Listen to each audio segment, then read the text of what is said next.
Okay, there's the screen. We just lit it up. I'm going to go around to the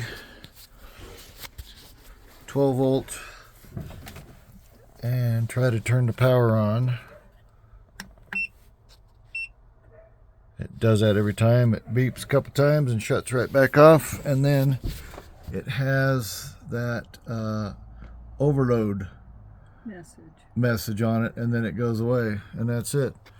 And everything else seems to work okay as best we know, and that's it. I don't know, we typically charge it with solar.